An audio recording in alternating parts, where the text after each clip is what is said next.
peaceful Korean Peninsula is possible after the Korean War and all the tensions have decreased? Well, certainly in my 50 years, I haven't seen that point. There were tentative steps in the right direction, but they never got enough momentum for me to feel that that's where we were. And in fact, with your electoral cycle and our electoral cycle, we never got past the baby steps, seems to me.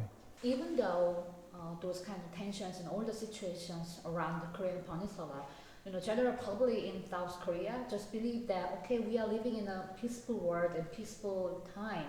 Then what do you think what do you think the point we are missing as a general public?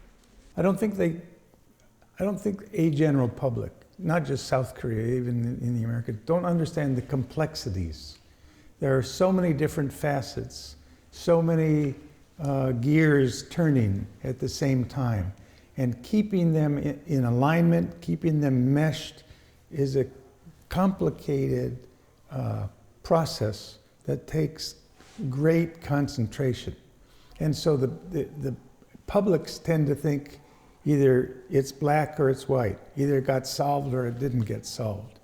And that's not the case. The Keto Project, for example, had so many different complex components that from the outside, at one moment it might look that it was succeeding, and then another minute it might look like it was a failure. Well, actually, you have to have a longer range view, which the public doesn't normally have, to see the general trend on how things fit together, where the problems are going to be.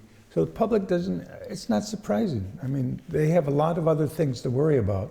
And if I may say, I don't think the media in general is very helpful, unfortunately. Certainly in the United States, the media tends to go for big, splashy stories. And they don't have the room or the time to report the detail, which is very important in understanding how things build in a positive way or why they go negative. You may well know, this is the Kim Special Library, right? So I'm curious about your memories or thoughts, if you have, on the person Kim Dae-jung, his humane qualities or something. What I recall about, I never met him, but when I was a new analyst is when he was being persecuted by Park Chung-hee. And he was really a symbol of strength and hope, sort of. He had this personal charisma so that people could believe that Park Chung-hee wouldn't necessarily crush all dissent. When he became president, we were trying on the American side to move the U.S.-North Korea process forward. And to some extent, we followed the progress that DJ made. He helped open some of the way for us. So, for example, the June 2000 summit of his was really important in making way for the visit by Jo Myung-nok to Washington and then Madeleine Albright to Pyongyang. So it was one of the few times when there was relative alignment between the positions of the two capitals. And I suspect that, and the North Koreans knew it, and that's one of the reasons we were able to make as much progress as we did.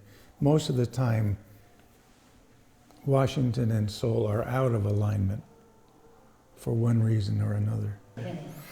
President Kim Dae-jung pursued the sunshine policy towards North Korea during his tenure, and the Clinton administration also expressed considerable support for such efforts. Right. How do you evaluate the sunshine policy of the time?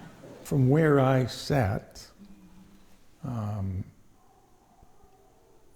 it was an important initiative, seemed to be moving in a direction that would take us closer to where we thought we needed to be, which was a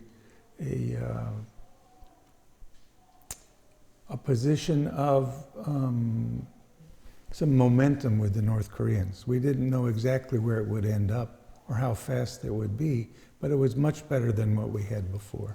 What is the most impressive change in South Korea that you have witnessed during your long experience and observation? My first visit here was in 1973. Korea was barely beyond a third world country, right? But the people were